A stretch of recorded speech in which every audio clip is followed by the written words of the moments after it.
ल आज हामी चाहिँ हरियो साग र कोदोको ढिँडो खाँदैछौँ अनि हामी तीनजना बसेर दहीको पनि व्यवस्था छ।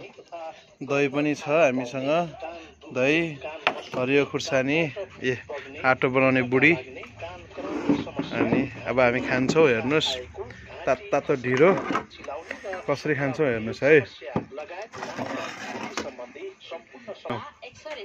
खाऊ त ल। अब आटो सागसँग टक्क लाएर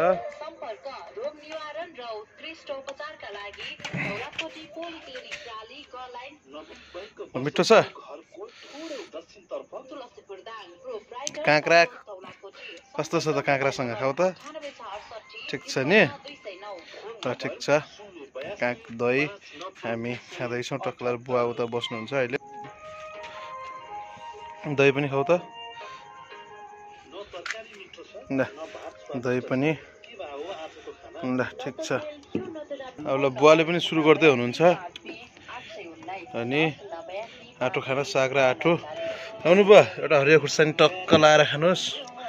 अनि फर्सीको तरकारी खै थोरै छ नि त हात। फर्सीको तरकारी थोरै तातो छ बुवा।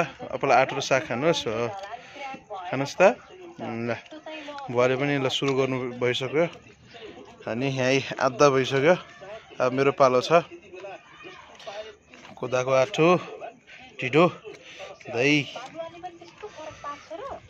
फर्सीको तरकारी।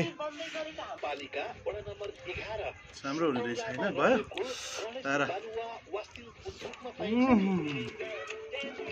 दामी छ।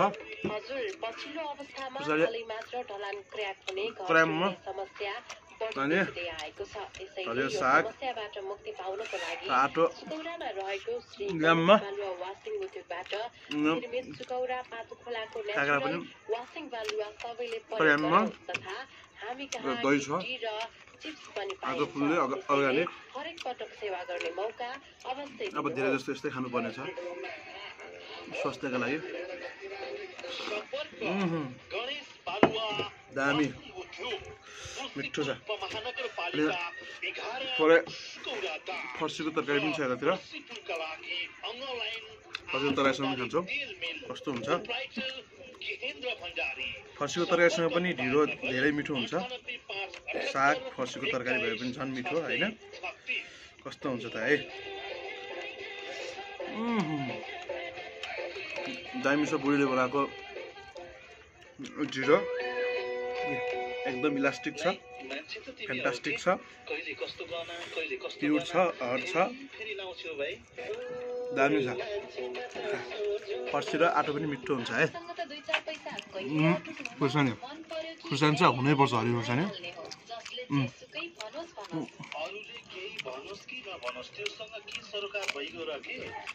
दामी छ, मिठो छ।